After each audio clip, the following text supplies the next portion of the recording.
What's up everyone? Welcome back to the channel. Guys, this is day 10 और मुझे बहुत ही ज़्यादा खुशी हो रही है कि आज हम डे 10 पे खड़े हैं और डे 10 का मतलब है कि 50% हमारा काम डन है और बिजनेस स्टडीज़ का भी आज हम 6th चैप्टर ही शुरू करने जा रहे हैं। टोटल 12 चैप्टर्स हैं।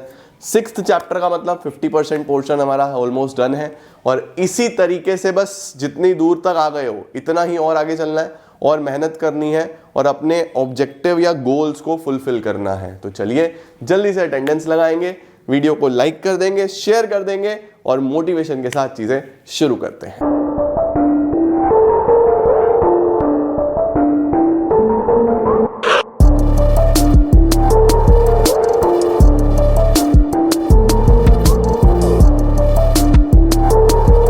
आज जो टॉपिक बच्चों हम पढ़ने वाले हैं उसका नाम है स्टाफिंग।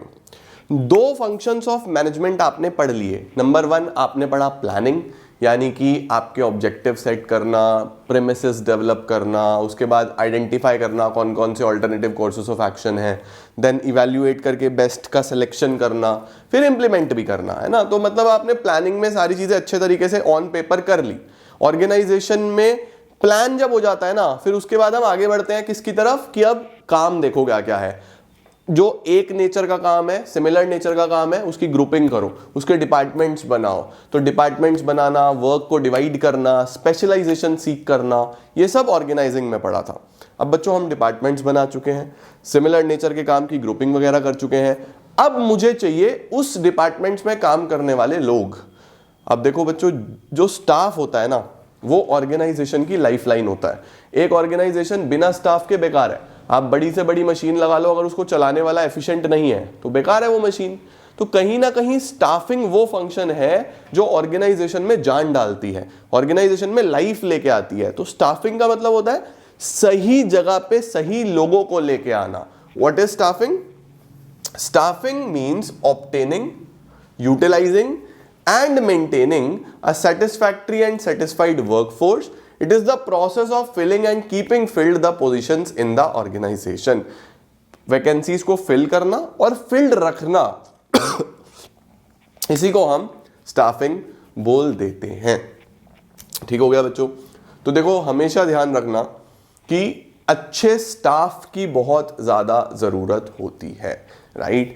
अच्छा, एक चीज और इससे पहले हम आगे चले बच्चों, हमारे डीसी ऐप पे ना हम लोगों ने एक बहुत शानदार टेस्ट सीरीज लॉन्च करी है और वो टेस्ट सीरीज इतनी अच्छी है कि अगर जैसे आप जीएनजी की तैयारी कर रहे हो एंड यू वांट कि आप साथ साथ टेस्ट भी दो, तो उसके अंदर एक तो आपके पास सारे के सारे unit wise, chapter wise test available हैं। वो टेस्ट आप सॉल्व करके हमारी फैकल्टीज को भेजोगे, हमारी टीम को भेजोगे, वो चेक करके आपको देंगे, आपकी मिस्टेक्स पता लगेंगी। और चेक करने के साथ साथ अगर आपको उसमें कोई भी डाउट आ रहे हैं तो वो डाउट भी आप डाउट सपोर्ट से कॉल करके, कॉल पे जब तक आपको समझ में नहीं आए आप पूछ सकते हो। तो बहुत ही अच्छी चीज़ है, एक बहुत अच्छा कोर्स है। अगर आप एनरोल करना चाहो तो डीसी ऐप में जाके एनरोल कर सकते हो, आपकी परफॉर्मेंस को अपलिफ्ट कर देगा, क्योंकि तैयारी के साथ साथ इवैल्यूएशन भी बहुत ज़रूरी होती है। एंड उस कोर्स में जो और एडवांटेज वाली चीज़ है वो ये है कि रिटन स्टडी मटेरियल, जो प्रिंटेड हमारा स्टडी मटेरियल है, वो भी आपके घर पे अवेलेबल होगा। मतलब कि सारी की सारी बुक्स अकाउंट्स की, बिजनेस स्टडीज़ की, इकोनॉमिक्स की आपके घर पे आ जाएंगी और उसके साथ साथ सीयूईटी का मटेरियल भी उसके अंदर अवेलेबल है, ताकि जब आपको सीयूईटी भी देना है तो आपको कहीं से मटेरियल बाय ना करना पड़े। तो बहुत ही वर्थ कोर्स है, बहुत अच्छा कोर्स है और हमने उसका जो प्राइस है वो भी जेन्युइन रखा हुआ है, क्योंकि हम लोग का मोटिव कहीं भी अर्न करना नहीं है। मोटिव ये है कि बच्चों तक अच्छी चीज पहुंच सके। तो देखो फैकल्टीज तुम्हारे लिए लगाई हैं, डाउट सपोर्ट दिया है, किताबें आप तक पहुंच रही हैं, सीयूईटी प्लस 12th, तो जितना हमें प्रिंटिंग कॉस्ट, ट्रांसपोर्टेशन कॉस्ट और फैकल्टी का कॉस्ट आता है, बस उतने ही लगभग हमने उसका प्राइस रखा है। तो इफ़ यू आर इंटरेस्टेड, अगर आप देखना चाहो तो डीसी ऐप पे जाके देखना, आपके लिए बहुत बेनिफिशियल रहेगा। स्टोर सेक्शन में आपको कोर्स मिलेगा और 26 जनवरी पे हमारी सेल भी चलेगी, तो सेल में आपको आई गेस 10-20% ऑफ भी मिल जाएगा, तो आप जाके चेक कर सकते हो। बाकी कोई डाउट हो तो इस नंबर पे कॉल करके सारी डिटेल्स ले लेना बच्चों। बढ़िया वर्थ टेकिंग कोर्स रहेगा, गुड इन्वेस्टमेंट रहेगा। ठीक है, चलो जी, स्टाफिंग का मतलब समझ गए बेटा, सही जगह पे सही लोगों को लेके आना।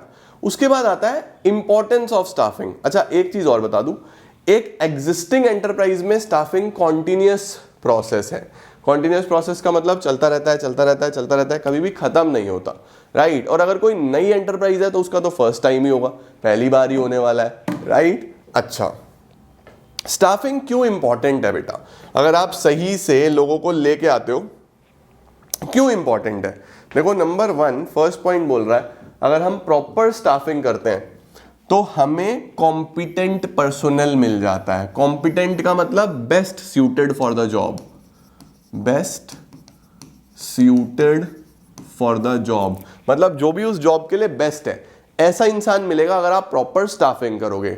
Number 2, higher performance. अगर बेटा एक अच्छा इंसान आपको मिल गया, अब सपोज पढ़ाना है और मुझे अच्छे टीचर्स मिल गए पढ़ाने के लिए, तो ऑफ कोर्स परफॉर्मेंस बेटर हो जाएगा। अगर टीचर्स खराब मिले तो फिर परफॉर्मेंस खराब हो जाएगा। तो कहीं ना कहीं जो स्टाफिंग है वो आपको एक तो बेस्ट सूटेड पर्सन ढूंढ के देता है, आपको हायर परफॉर्मेंस होता है, आपकी ऑर्गेनाइजेशन सर्वाइवल कर जाती है और ग्रोथ में भी आ जाती है। यानी सर्वाइवल का मतलब एक तो उतना पैसा जनरेट कर पाएंगे कि खर्चे निकल जाए, और ग्रोथ तो होगी ही होगी। उसके साथ बच्चों प्रॉपर यूटिलाइजेशन ऑफ रिसोर्सेज होता है। अगर आप सही इंसान सही जॉब पे लगाते हो तो आप उसको वेस्ट नहीं कर रहे हो। लेट सपोज आपके पास कोई पढ़ा लिखा इंजीनियर है और आपने उसको किसी ऐसे काम पे लगा दिया जहां पे उसकी इंजीनियरिंग स्किल्स यूटिलाइज ही नहीं हो रही, तो आप वेस्ट कर रहे हो ना उसकी स्किल को। तो स्टाफिंग ये मेक श्योर करता है कि सही इंसान सही जगह पे हो ताकि किसी की भी स्किल वेस्ट ना हो, ठीक है। उसके बाद जॉब सेटिस्फैक्शन बना रहता है। भाई अगर देखो मैंने इंजीनियरिंग करी सपोज, तो मुझे उसी तरीके का जॉब चाहिए ना, तभी तो मुझे सेटिस्फैक्शन मिलेगा। अब मैंने करी इंजीनियरिंग, मुझे बिठा दिया किसी ऐसे काम पे जहां पे सिर्फ पेपर वर्क करना है, दिमाग लगाना ही नहीं, तो मुझे सेटिस्फैक्शन ही नहीं आएगा। भाई मैंने इतनी पढ़ाई क्यों करी थी? मुझे सेटिस्फैक्शन भी तो आना चाहिए कि मैं कुछ ऐसा कर रहा हूं जिसमें मजा आता है। तो स्टाफिंग का यही तो काम है, putting the right person at the right job. सही पर्सन सही जॉब पे होना चाहिए, तो इसलिए जॉब सेटिस्फैक्शन भी बना रहता है। Done sir. अब आ रहा है स्टाफिंग का पूरा HRM में पार्ट। सर HRM क्या होता है? बच्चों HRM होता है ह्यूमन रिसोर्स मैनेजमेंट। ध्यान रखना, स्टाफिंग एक छोटा सा पार्ट है और ह्यूमन रिसोर्स मैनेजमेंट एक बहुत बड़ा पार्ट है। जब आप एक छोटे ऑर्गेनाइजेशन होते हो ना, तो आपको ह्यूमन रिसोर्स डिपार्टमेंट की जरूरत नहीं पड़ती, आपका सब कुछ स्टाफिंग डिपार्टमेंट ही कर देता है। इसका मतलब यह है कि ह्यूमन रिसोर्स डिपार्टमेंट में आपके पास एक डेडिकेटेड मैनेजर होता है जिसको HR मैनेजर बोलते हैं, और वो स्टाफ से रिलेटेड सारी चीजों में डील करता है। स्टाफ को सर्च करने से लेके स्टाफ को लेके आना, स्टाफ का PF ग्रेच्युटी, उनसे रिलेटेड कोई भी प्रॉब्लम्स हैं वो सब देखना। इनफैक्ट अगर फर्म के स्टाफ से रिलेटेड कोई कोर्ट केस चल रहे हैं तो वो सब भी कौन मैनेज करेगा? ह्यूमन रिसोर्स मैनेजर ही देखने वाला है। तो HRM देखो कितना बड़ा कॉन्सेप्ट हो गया। और स्टाफिंग का तो मतलब बस यही था कि लोगों को लेके आना और जॉब्स पे फिक्स्ड रखना। तो देखो क्या लिखा हुआ है। सबसे पहले स्टाफिंग में हमारे पास HRM में क्या होता है? देखो, searching for qualified people, recruitment होता है, यानी हम सर्च करते हैं अच्छे इंसान को। देन एनालाइज करते हैं जॉब पोजीशन को कि जॉब कैसी है, किस तरीके के लोगों की जरूरत है, यानी प्रॉपरली इंफॉर्मेशन लेना। देन कॉम्पनसेशन डेवलप करना, यानी कितना पैसा देंगे, सैलरी क्या होगी, PF ग्रेच्युटी वगैरह क्या होगा। उसके बाद ट्रेनिंग कितनी देनी है, डेवलपमेंट किस तरीके से होगा एक एम्प्लॉय का। देन लेबर रिलेशंस बनाना, अच्छे यूनियन मैनेजमेंट करना, ग्रेवेंसेस और कंप्लेंट्स के साथ डील करना।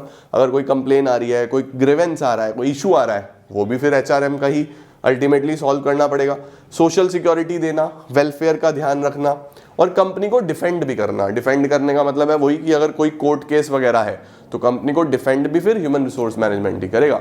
तो कहीं ना कहीं बच्चों देखो कितना ज्यादा डिटेल्ड होता है ह्यूमन रिसोर्स मैनेजमेंट, और स्टाफिंग तो इसका एक छोटा सा पार्ट है, राइट। Perfect sir. अब आ रहा है बच्चों स्टाफिंग प्रोसेस। स्टाफिंग प्रोसेस का मेमोरी टेक्निक क्या है? आ जाओ लिखवा दूं आपको जल्दी से।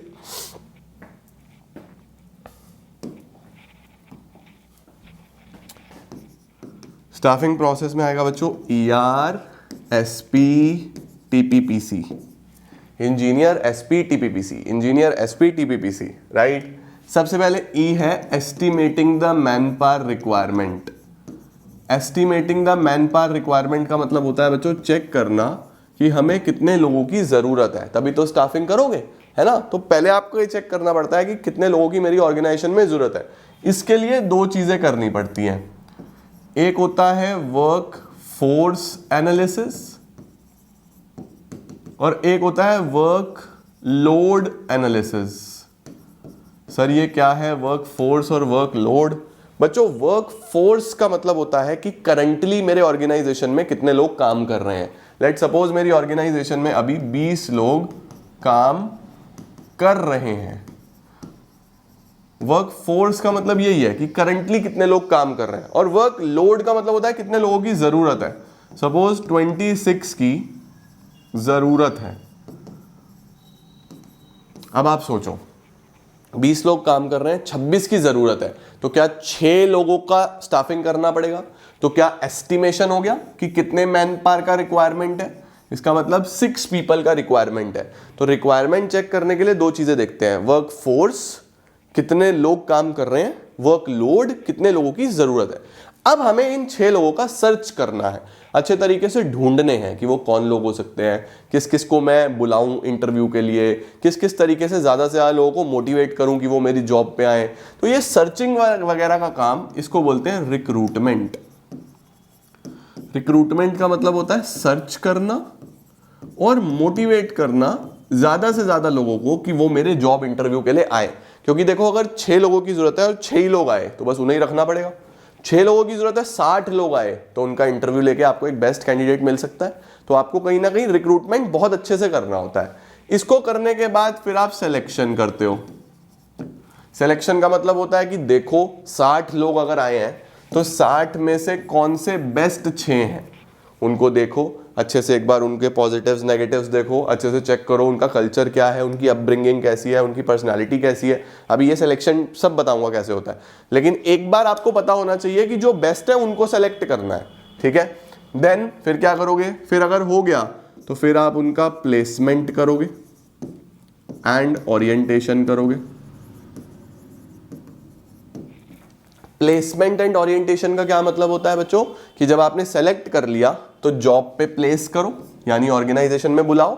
और ओरिएंटेशन का मतलब होता है जान पहचान कराना, यानी फैमिलियर कराना। देखो एक ऑर्गेनाइजेशन में एज अ टीम अच्छे रिलेशंस होने चाहिए। अगर एक दूसरे के प्रति कोई भी नेगेटिव एटीट्यूड होगा तो ऑर्गेनाइजेशन ग्रो ही नहीं हो पाएगा। तो ऑर्गेनाइजेशन को चलाने के लिए सब एक दूसरे की तरफ पॉजिटिव होने चाहिए, सब एक दूसरे को जानते होने चाहिए।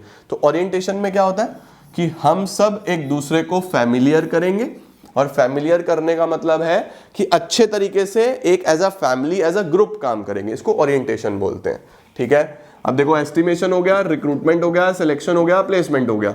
फिर एम्प्लॉइज की ट्रेनिंग होगी, ट्रेनिंग एंड डेवलपमेंट। ट्रेनिंग होगी, उनको सिखाया जाएगा, अच्छे तरीके से देखा जाएगा कि भैया क्या क्या काम करना है, कैसे कैसे करना है। 3 month, 2 month, 6 month, depending on organisation to organisation training होती है।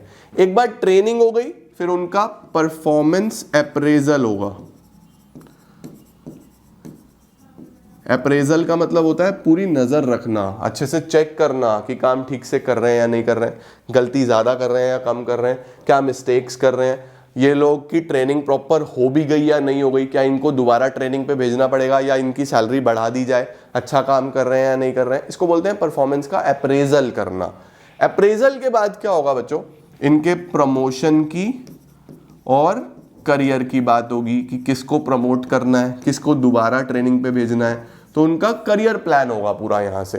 तो अप्रेजल के बाद फिर प्रमोशन होता है, करियर प्लानिंग होता है। ये जब हो जाएगा लास्ट में फिर कंपनसेशन डिसाइड होगा, किसको कितना पैसा मिलेगा, किसको कितनी पीएफ मिलेगी, ग्रेचुटी मिलेगी, कितना पैसा अल्टीमेटली इन हैंड मिलेगा एम्प्लॉय को। ये सब कंपनसेशन में आता है बेटा। तो ये पूरा का पूरा ERSP TPPC, इसको हम बोलते हैं स्टाफिंग का प्रोसेस। क्या बात है सर, स्क्रीनशॉट लो, डन।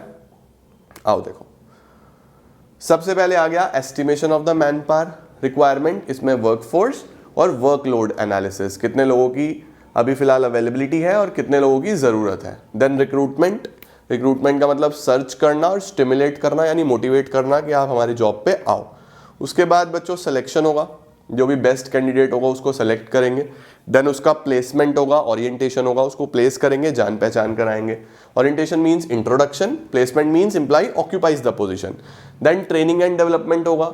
ट्रेनिंग का क्या मतलब होता है, स्किल्स नॉलेज एम्प्लॉइज की इंप्रूव करना। डेवलपमेंट का मतलब होता है उसका ओवरऑल डेवलपमेंट होना। देखो जैसे जैसे जो ट्रेनिंग है, ट्रेनिंग बच्चों एक स्किल की होती है, कोई भी एक चीज आप सिखा रहे हो। डेवलपमेंट ओवरऑल होता है, यानी आप ओवरऑल एक एम्प्लॉय को तैयार कर रहे हो कि हाँ भाई अब तू रेडी है, अब तू ये भी आ गया, तेरे को ये भी आ गया, ये भी आ गया, तू एक बेटर पर्सन है, राइट। इसके बाद क्या आता है बच्चों, परफॉर्मेंस अप्रेजल। अप्रेजल का मतलब इवैल्यूएशन करना कि आपकी परफॉर्मेंस कैसी है। देन प्रमोशन, अच्छा काम कर रहा है तो प्रमोट कर दो। और करियर प्लानिंग का मतलब चेक करो क्या क्या चीजें फर्दर उसको चाहिए। लास्ट में कंपनसेशन, पे क्या रहने वाला है, रिवॉर्ड क्या रहने वाला है, ये सब डिसाइड करना। परफेक्ट। अब आ रहा है बच्चों हमारे पास स्टाफिंग के एलिमेंट्स, एलिमेंट्स ऑफ स्टाफिंग। ये तो डन हो गया। अब आ रहे हैं हमारे पास एलिमेंट्स ऑफ स्टाफिंग। जब बच्चों मैं एलिमेंट्स की बात करता हूं तो हमारे पास इसके अंदर 3 एलिमेंट्स हैं जो हमें पढ़ने हैं। सबसे पहला है रिक्रूटमेंट, यानी सर्च कैसे होता है, किस तरीके से आप ज़्यादातर लोगों को लेके आते हो। देन सिलेक्शन, आप किस तरीके से सिलेक्शन करते हो। देन ट्रेनिंग एंड डेवलपमेंट, कौन कौन सी फॉर्म ऑफ ट्रेनिंग होती है, डेवलपमेंट किसको बोलते हैं, कैसे हो सकता है, इसको डिटेल में पढ़ना है। 3 एलिमेंट्स पढ़ेंगे, चैप्टर समाप्त हो जाएगा। ठीक है, आओ जल्दी से रिक्रूटमेंट से शुरू करते हैं। रिक्रूटमेंट है क्या सर? रिक्रूटमेंट का मतलब मैंने आपको अभी ऊपर दिखाया था कि रिक्रूटमेंट है क्या, सर्च करना क्वालिफाइड पीपल को और उनको स्टिमुलेट करना कि आप हमारी जॉब के लिए अप्लाई करो। अच्छा, इसके बाद बच्चों हमारे पास रिक्रूटमेंट के 2 सोर्स हो सकते हैं, इंटरनल और एक्सटर्नल। इंटरनल का मतलब होता है कि आपने सर्च करा एम्प्लॉय का अपने ऑर्गेनाइजेशन के अंदर से ही। देखो, अगर आप एक नई ऑर्गेनाइजेशन हो फिर तो इंटरनल नहीं चलेगा, क्योंकि आपको सारे एम्प्लॉयज बाहर से ही लेके आने हैं। लेकिन अगर आप एक पुरानी ऑर्गेनाइजेशन हो, सपोज मैं एक स्कूल हूं जिस स्कूल की हर शहर में 20 शहरों में ब्रांचेज हैं, ठीक है। अब किसी एक स्कूल में मुझे प्रिंसिपल की जरूरत है, तो मैंने अपने स्कूल में ही देखा क्या वाइस प्रिंसिपल इतनी कैपेबल है कि मैं उन्हीं को प्रिंसिपल बना पाऊं, या फिर क्या कोई और मेरी ब्रांच में कोई बेटर प्रिंसिपल है जिनको मैं इधर शिफ्ट कर पाऊं।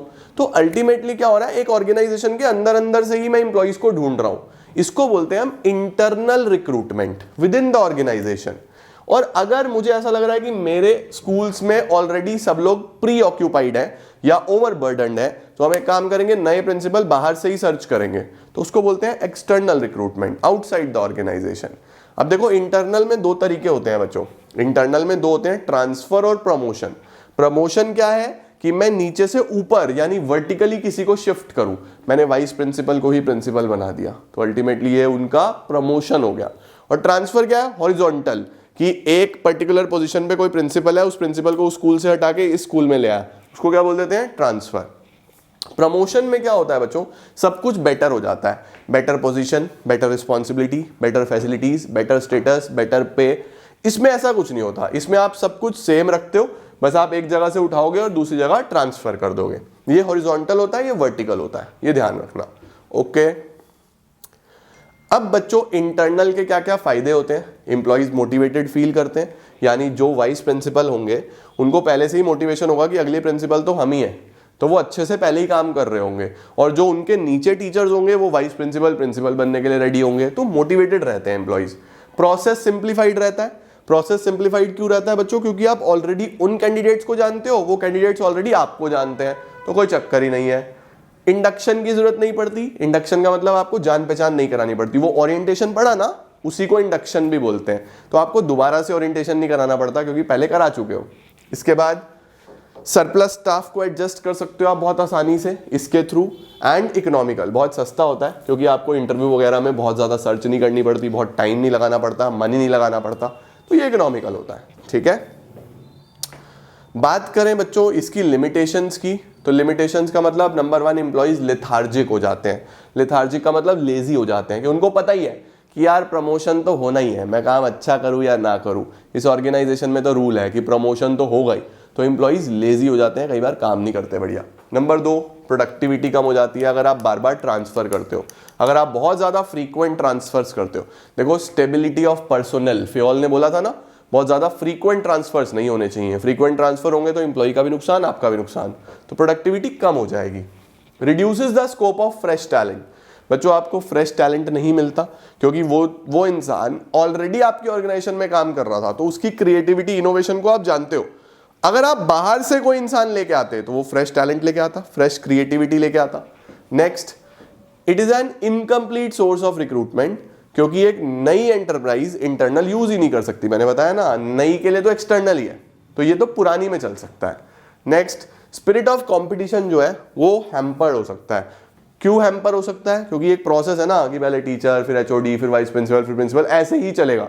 तो जो टीचर है वो क्या कंपीट करे, उसको पता है यार वही तरीका है, तो वो कंपटीशन नहीं करेगा।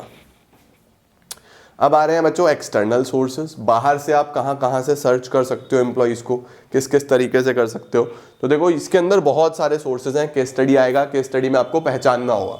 जैसा एक केस स्टडी आया कि XYZ कंपनी को एम्प्लॉइज की जरूरत है, तो उसने क्या करा, सीधा अपने गेट पे एक नोटिस लगा दिया, गेट पे एक पर्चा लगा दिया, वी आर हायरिंग, और जो जो इस पर्टिकुलर जॉब के लिए अप्लाई करना चाहते हैं वो डायरेक्टली आके हमारे HR मैनेजर से मिल सकते हैं। तो ऐसा केस स्टडी में लिखा आया। अब सोचो बच्चों, अगर गेट पे पर्चा लगाया है वी आर हायरिंग का, तो आप बाहर से लोगों को इनवाइट कर रहे हो, बाहर से लोगों को ढूंढ रहे हो, तो पहली बात तो ये एक्सटर्नल सोर्स हो गया, राइट। दूसरा, एक्सटर्नल में भी हो गया डायरेक्ट रिक्रूटमेंट। डायरेक्ट बोलते हैं इसको, जिसमें आप एक नोटिस लिखा देते हो और डायरेक्टली लोग आके इंटरव्यू देते हैं, इसको बोलते हैं direct recruitment. A notice is placed on the notice board, unskilled या semi skilled job seekers assemble और सिलेक्शन ऑन द स्पॉट हो जाता है। ठीक है, ये तो पहला हो गया। अब एक केस स्टडी आया कि आपने पिछली बार डायरेक्ट रिक्रूटमेंट किया था, XYZ कंपनी ने डायरेक्ट रिक्रूटमेंट किया था, उसको चाहिए थे 4 लोग और उसको 10 बहुत अच्छे लोग लगे। चाहिए कितने थे? 4, अच्छे कितने लगे? 10। तो उसने 6 लोगों को वेटिंग लिस्ट में रख दिया। वेटिंग लिस्ट में रख दिया यानी उनको बोला कि आप भी इक्वली कैपेबल हो, लेकिन हमारे पास जगह नहीं है, तो हमें जैसे ही जरूरत होगी हम पहले आपको बुलाएंगे, अगली बार आपका इंटरव्यू वगैरह भी नहीं होगा, सीधा जॉब दे देंगे। तो बच्चों, अगर एक ऑर्गेनाइजेशन उस वेटिंग लिस्ट में से यानी प्रीवियसली सेलेक्टेड कैंडिडेट्स में से अब किसी कैंडिडेट को बुला रही है, इसको बोलते हैं हम लोग कैजुअल कॉलर्स। तो कैजुअल कॉलर्स में क्या होता है, list of job seekers is prepared and screened to fill the vacancies. जैसे जैसे वैकेंसी आएगी उस लिस्ट में से एम्प्लॉइज को लाते रहेंगे हम। नेक्स्ट आता है बच्चों लेबर कॉन्ट्रैक्टर्स। लेबर कॉन्ट्रैक्टर्स क्या है? ये यूजुअली कंस्ट्रक्शन कॉन्ट्रैक्ट्स में चलता है। कंस्ट्रक्शन कॉन्ट्रैक्ट्स का मतलब कि जब आपको कुछ काम करवाना है, आपको लेबर की जरूरत है, तो आप इन कॉन्ट्रैक्टर्स को कॉन्टैक्ट करो, इनके कॉन्टैक्ट में होते हैं बहुत सारी लेबर, तो ये एक साथ ले आते हैं सबको। तो सपोज एक तरीके से ठेकेदार है ये, ठेके पे आप इनको सारा काम दे सकते हो, ये करवा देंगे। Maintain close contacts with the labourers and provide unskilled workers at a short notice. Then advertisement. Advertisement बच्चों आप देखते ही हो, न्यूज़पेपर वगैरह में एडवर्टीजमेंट आते हैं, मतलब आप न्यूज़पेपर में एडवर्टीजमेंट दे सकते हो एज अ ऑर्गेनाइजेशन कि हमें ऐसे ऐसे इंसानों की जरूरत है, इतने इतने लोगों की जरूरत है, जो लोग खुद को बेस्ट सूटेड फील करते हैं वो आओ, इंटरव्यू दो और जॉब के आ जाओ, उसको हम एडवर्टीजमेंट बोलते हैं। उसके बाद आता है बच्चों कैंपस रिक्रूटमेंट। ये सबसे पॉपुलर होता है बच्चों में। कैंपस रिक्रूटमेंट का मतलब कॉलेज में कंपनीज आएंगी, कॉलेज में जब कंपनी आएगी तो वहां पे बच्चों का इंटरव्यू होगा, उसी कॉलेज कैंपस से बच्चों को ले जाया जाएगा। ठीक है, परफेक्ट है बच्चों, इसको बोलते हैं campus recruitment. Recruitment from educational institutions like universities, vocational schools, management institutes to recruit qualified personnel for technical and professional jobs. Placement agencies and management consultants क्या होते हैं बाबू? प्लेसमेंट एजेंसीज होती हैं जो प्राइवेट एजेंसीज होती हैं, इनका काम ही क्या होता है? लोगों की जॉब्स लगवाना। जैसे मेरी कोई प्लेसमेंट एजेंसी है तो मेरे टच में दोनों लोग होंगे, मेरे टच में वो लोग भी होंगे जिनको जॉब की जरूरत है, मेरे टच में वो लोग भी होंगे जो जॉब दे रहे हैं। तो हम क्या कर सकते हैं, अगर हमें बाहर से एम्प्लॉय ढूंढना है तो हम प्लेसमेंट एजेंसी को कॉन्टैक्ट कर सकते हैं, उसको बोलेंगे भाई हमें इस तरीके का एम्प्लॉय चाहिए, तो वो एजेंसी क्या करेगी, अपने आप सारा हेडेक लेके सारे काम करके हमें एम्प्लॉय ढूंढ देगी, उसको बोलते हैं प्लेसमेंट एजेंसी। यही काम बच्चों अगर गवर्नमेंट की एजेंसी के थ्रू करा रहे हो तो गवर्नमेंट की एजेंसी को बोलते हैं देखो एम्प्लॉयमेंट एक्सचेंज। सरकारी एम्प्लॉयमेंट एक्सचेंज भी यही काम करते हैं, बस अगर प्राइवेट है तो प्लेसमेंट एजेंसी और अगर सरकारी है तो एम्प्लॉयमेंट एक्सचेंज। सर ये मैनेजमेंट कंसल्टेंट क्या है? ये भी वही है बच्चों, लेकिन ये हाई एंड जॉब्स प्रोवाइडर्स से का लिंक बनवाते हैं हाई एंड जॉब सीकर्स के लिए। जैसे किसी कंपनी को सीईओ चाहिए, टॉप लेवल का एम्प्लॉय चाहिए, सीटीओ चाहिए, सीएमओ चाहिए, इस तरीके का एम्प्लॉय चाहिए, तो फिर उसको मैनेजमेंट कंसल्टेंट से बात करनी पड़ेगी। They help to recruit technical, professional and managerial personnel. ठीक है बच्चों, बढ़िया हो गया। रिकमेंडेशन ऑफ एम्प्लॉइज भी बहुत पॉपुलर है। रिकमेंडेशन ऑफ एम्प्लॉइज में क्या होता है, हम अपने प्रेजेंट एम्प्लॉइज को बोलते हैं कि आप रेकमेंड कर दो। क्या आप कुछ रेकमेंड करना चाहते हो? क्या आप बताना चाहते हो कि भैया कौन कौन से आपके पास बंदे जानकार हैं। जैसे कई बार जब मैं स्कूल में पढ़ाता था तो मेरे जब कहा कि सर अब मैं कंटिन्यू नहीं करूँगा, तो मेरे प्रिंसिपल ने बोला सर आप रेकमेंड कर दो कोई टीचर्स आपके जानकार हो, अच्छे हो, आप बता दो। तो वो लोग क्या कोशिश कर रहे थे कि मेरे से रिकमेंडेशन ले लें, यानी मेरे से जान पहचान ले लें और वहाँ से एम्प्लॉय को हायर कर लें। तो रिकमेंडेशन में क्या होता है, applications are introduced by the present employees. और वेब पब्लिशिंग तो बच्चों हम जानते ही हैं, वेब पब्लिशिंग का मतलब होता है internet, www, world wide web, जैसे naukri.com, आजकल लिंक्डइन से जॉब्स मिल जाती हैं, तो ये सब बच्चों वेब पब्लिशिंग में आ जाता है। ठीक है, अब एक्सटर्नल के क्या क्या फायदे होंगे बेटा, जो इंटरनल के डीमेरिट्स थे, जैसे आप क्वालिफाइड और ट्रेड पर्सन्स लेके आ सकते हो। नंबर 2, आपके पास वाइडर चॉइस होगी, ज़्यादा ऑप्शंस होंगे, ज़्यादा क्रिएटिव लोग आएंगे। नंबर 3, एग्जिस्टिंग स्टाफ को compete करना पड़ेगा अगर आगे बढ़ना है तो, यानी सेंस ऑफ कंपटीशन आएगा, तो लोग ज़्यादा प्रोडक्टिव होंगे, ज़्यादा काम करेंगे। नंबर 4, फ्रेश टैलेंट आता है आपके ऑर्गेनाइजेशन में। ठीक है बच्चों, इसके लिमिटेशंस क्या है। नंबर 1, अब देखो आप सोचो कि स्कूल को प्रिंसिपल की ज़रूरत है, वाइस प्रिंसिपल के तो सपने थे कि हम प्रिंसिपल बनेंगे। अब अल्टीमेटली स्कूल ने बाहर से कोई नई प्रिंसिपल अपॉइंट कर ली, बेचारी वाइस प्रिंसिपल तो घर बैठ के रोएगी, उसको डिससेटिस्फैक्शन फील होगा कि यार ये तो गलत स्कूल है। तो मोटिवेटेड नहीं रहते एम्प्लॉइज, क्योंकि उनको लगता है कि यार ये तो हमारे साथ प्रमोशन ही नहीं हो रहे, तो डिससेटिस्फैक्शन होता है कई बार। नंबर 2, लेंदी प्रोसेस है बच्चों, जितनी भी वैकेंसीज हैं उसको नोटिफाई करना, हर बार जॉब्स के लिए इंटरव्यूज लेना, आउटसाइडर्स हैं, नए लोग हैं, तो ये लेंदी है, कॉस्टली भी है, टाइम भी लगेगा, मनी भी लगेगा, एफर्ट भी लगेगा। Perfect sir. अब आ रहा है बच्चों हमारे पास सिलेक्शन। अब क्या आ रहा है बच्चों, सिलेक्शन। तो रिक्रूटमेंट में मेनली आपको सोर्सेज ही पढ़ने हैं, इंटरनल सोर्सेज, एक्सटर्नल सोर्सेज, इनके मेरिट्स डीमेरिट्स, मेरिट्स डीमेरिट्स। ठीक है, सिलेक्शन में आपको मेनली सिलेक्शन का प्रोसेस ही पढ़ना है। सिलेक्शन करते कैसे हैं, तो देखो बच्चों, अगर मैं सिलेक्शन प्रोसेस की बात करूं तो सबसे पहले होती है प्रिलिमिनरी स्क्रीनिंग।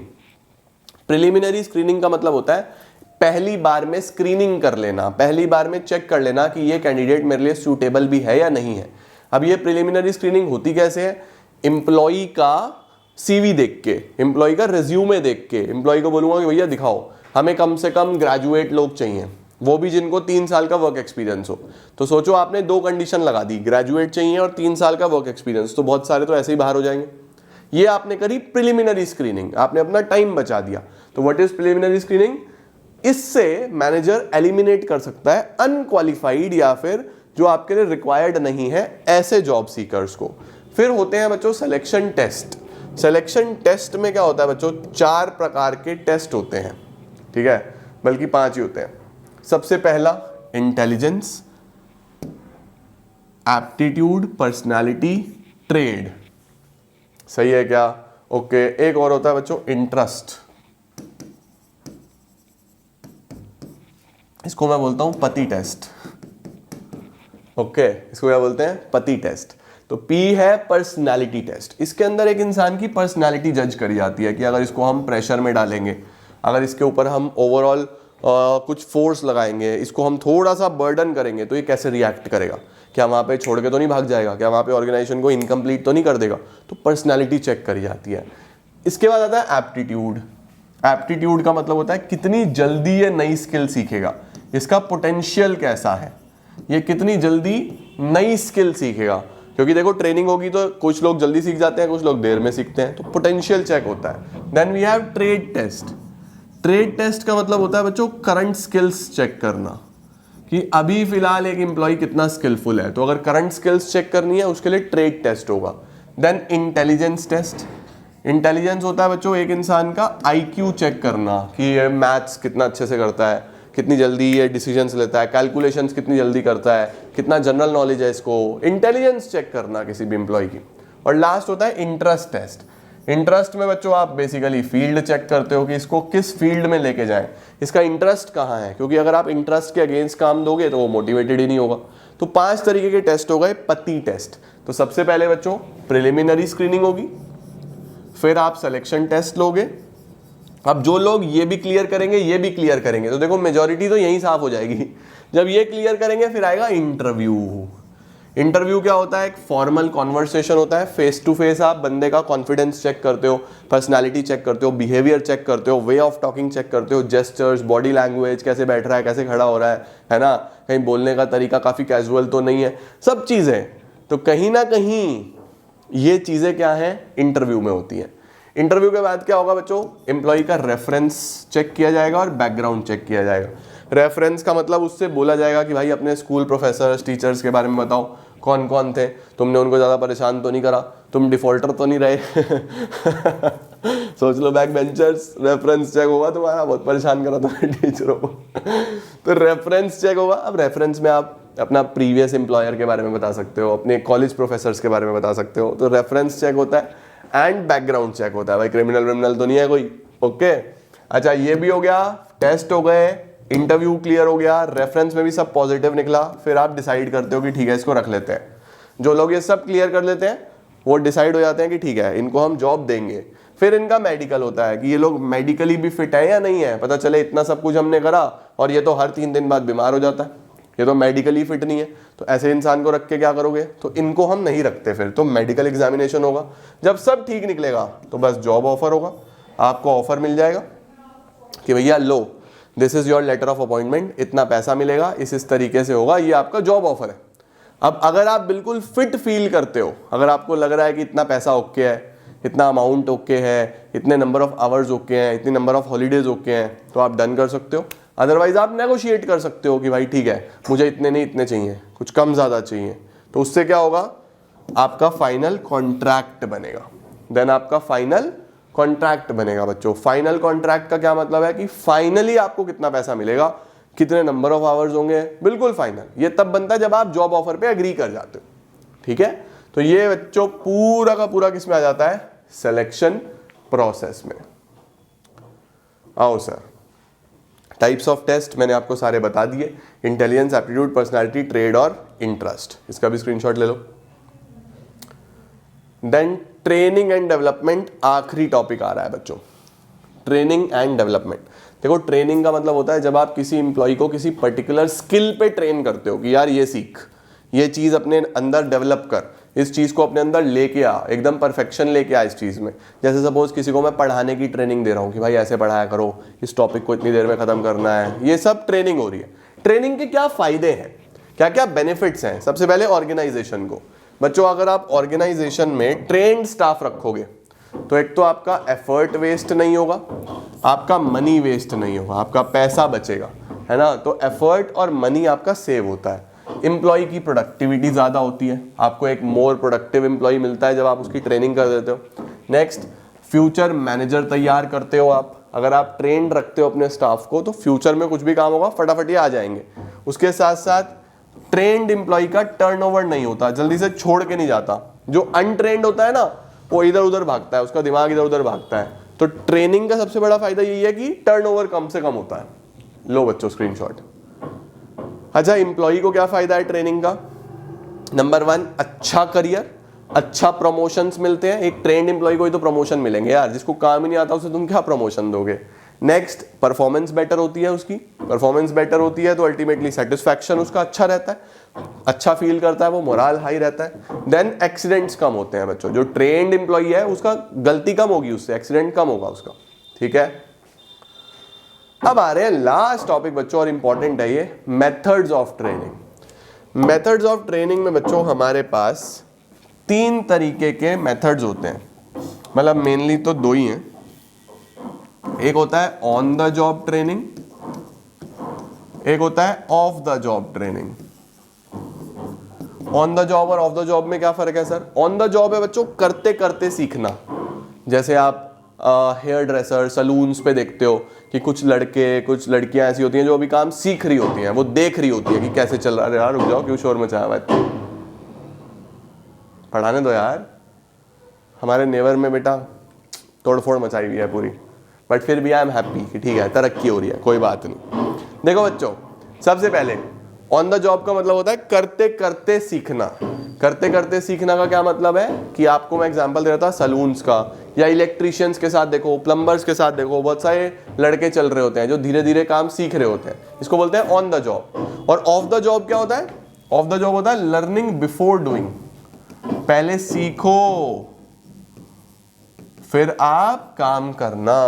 ठीक है, जैसे आप देखते हो कि अगर आप किसी भी पर्टिकुलर, या सपोज ऐसे लो गाड़ी चलानी है तुम्हें, गाड़ी भी तो एक ट्रेनिंग होती है ना, तो पहले सीखते हो फिर गाड़ी चलाते हो, है ना। अब जैसे आप इंडिया में तो खतरनाक रूल्स हैं, आप कहीं यूएस यूके डेवलप नेशन में जाओ तो पहले प्रॉपर आपका ड्राइविंग टेस्ट होगा, तुम्हें आती है नहीं आती है, उसके बाद तुम्हें लाइसेंस बना के देंगे।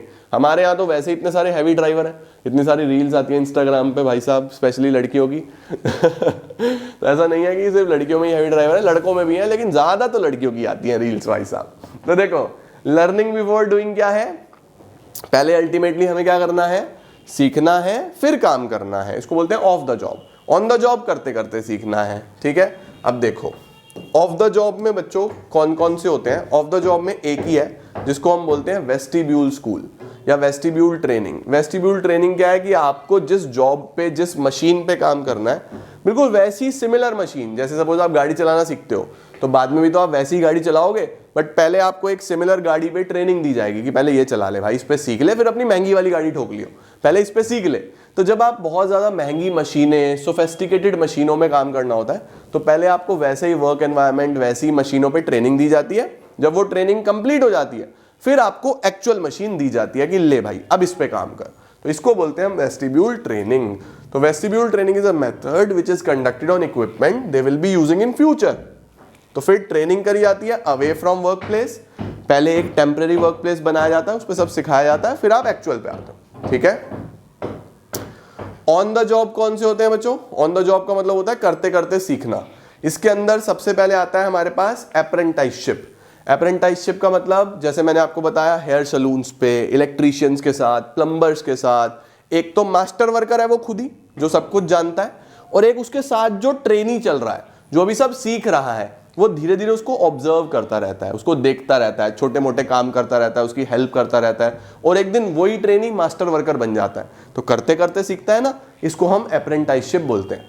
Trainee is kept under the guidance of a master worker for a specific period to acquire higher level of skill, और धीरे धीरे वो सीख जाता है सब। ये प्लम्बर्स, इलेक्ट्रीशियन, आयरन वर्कर्स, इनमें देखने को मिलता है। इंटर्नशिप क्या होता है बच्चों, इंटर्नशिप आप जानते ही हो कि कॉलेजेस जो हैं वो अपने बच्चों को अलग अलग कंपनीज में भेजते हैं समर इंटर्नशिप्स के लिए, विंटर इंटर्नशिप्स के लिए, ताकि वो जो थियरी पढ़ रहे हैं उसको प्रैक्टिकली देख पाएं कि प्रैक्टिकली कैसे लगती हैं सारी चीज़ें।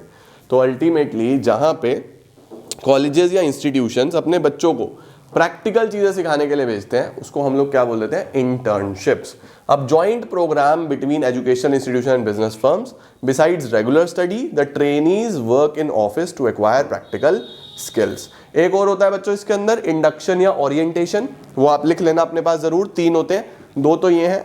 तीसरा इंडक्शन या ओरिएंटेशन, वो आप जानते हो, ओरिएंटेशन का मतलब जान पहचान कराना, वो भी तो ऑन द जॉब ही होगा ना। जब आप जॉब पे आओगे तो आपकी ओरिएंटेशन होगी, सिखाया जाएगा आपको कैसे रिएक्ट करना है, कैसे बिहेव करना है, जान पहचान कराई जाएगी, आपको फैमिलियर कराया जाएगा, वो भी तो ऑन द जॉब ही है, उसको इंडक्शन या ओरिएंटेशन ट्रेनिंग बोल देते हैं।